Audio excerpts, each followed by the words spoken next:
Welcome back to Flick Favorites. I'm going to explain an action, drama, thriller film from 2013, titled, White House Down. Spoilers ahead. Enjoy the content. The movie opens with John Cale, a security guard in charge of going with Eli Raffleson, the resident's spokesperson. After fulfilling his duties, he picks up his daughter Emily. She is taken to the White House by him. John even applies for a job as a presidential guard in an effort to impress Emily. Carol Finnerty, a friend of John's from college, conducts the interview. After learning about John's past, Carol rejects his application to work as a presidential guard. John must tell a falsehood to Emily in order to avoid disappointing her. She chooses to join a tour group after spotting them. John guides the tour group in the exhibition room. After asking where the toilet is, Emily walks out. The head of the president's Secret Service, Martin Walker, notices that Carol is dejected and advises her to take a break. Carol accepts and leaves right afterwards for home. A mystery stranger positions a cart of cleaning supplies in the middle of the Capitol chamber. Others around become alarmed as the trolley explodes.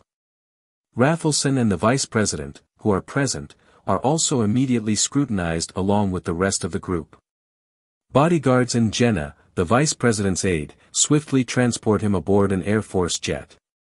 Terrorists quickly carry out the attack after breaking into the building and killing all the security personnel. John calls Emily right away since he is worried about her, but a terrorist also breaks into John's room. John, fortunately, manages to evade their assault. He immediately accompanies Emily to the bathroom. While Martin is waiting for a helicopter to take him up, terrorists on the building's top successfully destroy the helicopter. Martin swiftly directs the president to the bunker after learning this. A terrorist surprises John as he enters the toilet, but John manages to kill him. John turns to Martin and snatches the terrorist's radio and weapon. He executes all of the guards as soon as he enters the bunker. Martin lies to the president and harbors animosity for him. The president had already given his son, Kevin, the responsibility of leading a covert operation. However, the mission was a failure, and Kevin was slain. Martin asks Stentz, a fellow terrorist and the leader of the terrorist organization, to pick up the president. John interrupts Martin's radio conversation to help the president right away. John finally succeeds in rescuing the president and making it to the elevator. The terrorists make a failed attempt to find John. The president and John appear to be sheltering atop the elevator. The president recounts how Martin tricked him and says he needs an anti-trace phone, which is in his room on the second floor, in order to call for help. They immediately climb through the pipe and ascend. Raffleson is greeted by the general when he arrives at the Pentagon at the same moment. Next, we see Skip Tyler, the hacker for the terrorist organization. In the basement, he places explosives and cameras for monitoring. He then goes to the computer center area and hacks everything there. When Emily, who is photographing the terrorists, suddenly types a message into her phone, a terrorist learns of her existence and manages to find her. She uploads the video to YouTube before getting arrested. She is held in custody with other captives. Moving on to John, they are nearly squished as the elevator abruptly goes higher as he is ready to open the door. They are stuck for a while and unable to move. They are having a meeting with the vice president at the Pentagon Defense Center. In order to stop undesirable events from happening, the senior authorities decide to use the 25th Amendment, which calls for the inauguration of a new president. Martin picks up the phone as Carol tries to call the White House to bargain. Being the mastermind of the rebellion, Carol is surprised. Martin is requesting a $400 million ransom to protect the safety of the president. On the other side, Carol has a plan that entails capturing Martin's wife and persuading him to give up. Let's go back to John. He and the president hurry to get the anti-trace phone as the elevator soon starts to drop. John makes a call to his friend Naval after they discover the phone. As soon as the vice president picks up the phone and answers, it is immediately linked to the Pentagon. Carol is shocked at John's ability to save the president. She had previously underestimated John, who was always a failure at his job. They follow Carol's directions to the secret doorway. But afterwards, John is captured by two terrorists, one of whom he kills. The president acts as well, killing the other. John is instructed by Carol to switch on the television and view the news. Emily was able to capture the terrorist activity, according to the report. John becomes furious when he realizes how in danger Emily is. As he approaches Martin, he spots a magazine nearby and immediately realizes the president would use the anti-tracking phone to call for help. The moment Martin and the terrorists enter his room, they discover that it is empty. While John and the president are hiding in the chimney, they watch the television broadcast. After watching the news, they walk to Emily and steal her cell phone. After fleeing, John immediately follows Carol's advice and goes underground. They locate the terrorists right away, heading to the Pentagon to see the television footage. They turn out to be mercenaries who were once members of the Special Forces. John breaks away from the president as he gets to the subterranean. However, previously placed security cameras can track the terrorists' activities. The president tries to leave, but Tyler has bombed the door. Tyler asks his buddies for assistance in finding the president since he knows he is in the basement. John picks up the president as soon as he realizes there are terrorists there, and they leave the area. They engage in a gunfight, but as John is being besieged, he must find a means to escape. Eventually, they manage to reach the car garage. John and the president leave in neighboring automobiles as the terrorists follow them from behind. The media team covers the chase live since it cannot be avoided.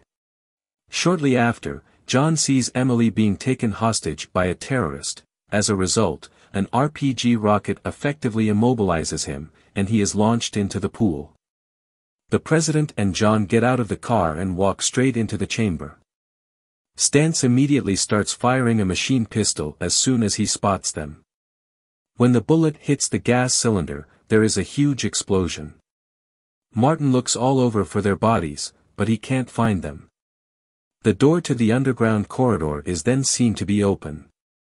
The vice president takes the oath of office as the new president inside Air Force One. Shortly after arriving in the Pentagon, Martin's wife attempts to persuade him to give up, but after learning of his purpose, she supports him. A nearby police responds to Carol's call for help by asking about the affiliation of the terrorists. Returning to John, he treats the president's wound after they escape the blast. John claims that his daughter has an interest in both politics and serving as a presidential bodyguard. The vice president creates an aerial attack upon the Pentagon using General Caulfield Black Hawks. The general gets in touch with John and lets him know he has air missiles. John immediately heads to the building's roof to help the Black Hawk soldiers after hearing this. However, the foes use RPGs to eliminate the Black Hawks one at a time. John and the terrorists then engage in combat. John and Stantz even meet face to face. A terrorist intervenes to save Stantz as they both fall through the ceiling. Thankfully, John is able to escape. When Stantz goes after him, she finds a ticket that John lost and soon learns that Emily is her father's daughter. Martin gives Tyler the command to fire at the Air Force One carrying the vice president after Tyler had broken into the computer network. The vice president and other passengers on the jet therefore perish away instantaneously. The president's spokesperson is swiftly sworn in as the new president after hearing the news. Raffleson instructs General Caulfield to use Raptor jet planes to destroy the White House after being sworn in. Since Stantz is aware that Emily is John's daughter, he takes her to Martin right away. In the event that John doesn't turn over the president, Martin threatens to kill his daughter. John wants to give his consent, but the president shows up first. The president has been arrested. John informs Carol over the phone. John has 8 minutes to save his daughter, according to Carol, who informs him that the newly elected president has ordered the White House to be demolished. Martin then insists that the president open the nuclear briefcase since only he or she has the key. A fire alarm sounds. It comes out that John deliberately set fire to the president's rooms to divert their attention. Tyler makes an attempt to leave the building through the cellar entrance. However, by the time he recalls the bomb, it is too late, and he passes away. Returning to the president, he makes an unsuccessful effort to paralyze Martin. Martin successfully unlocks the nuclear suitcase and immediately triggers the nuclear code. As a result, things become tight inside the Pentagon. Martin is being assaulted by the president while he types the nuclear coordinate code. Martin shoots the president during a brief altercation. Stantz attacks John suddenly as he is sneaking around. However, John overcomes him by tying him to a vest that has a bomb in it and detonating it. John discovers Martin keeping Emily captive after finishing with Stantz. John arrives in a vehicle and collides with Martin while he is working on the nuclear suitcase once more. John uses a machine gun to shoot Martin once he realizes that he is still alive. He then holds Emily roughly and orders her to leave the White House right once since a plane is on its way to blow it up. While John rushes to help the president, Emily takes a flag and hoists it in the park. When the Raptor plane's pilot sees Emily, he decides to stop his planned attack on the White House. Since Emily's activities were effective, John is relieved. When the president first emerges, it's clear that Martin's bullet struck his wife's gift watch. Then, Carol calls John to let him know that there are still some things missing. It comes out that someone acting behind the scenes was responsible for all that occurred. Martin's cell phone must be checked in order to determine who committed the crime. John checks Martin's phone right away. John welcomes Raffleson as he arrives at the White House shortly after. John claims that the president is no longer living. The terrible plot of the new president, who it turns out is the mastermind of all White House assaults, is then revealed by John. Martin's messages from the president serve as absolute proof. John is told by Raffleson that because he is now the president, no one would trust him. Suddenly, the actual president appears and tells the general to take Raffleson into custody. It comes out that Raffleson has been against the peace agreement between the United States and a Middle Eastern nation. John formally becomes the president's security guard and the president orders him to go with him as he prepares to board the helicopter. John asks Emily to go with him. Thank you for watching. Hope you enjoyed this video. Don't forget to subscribe if you want to stay updated on future videos. Leave a like to support the channel.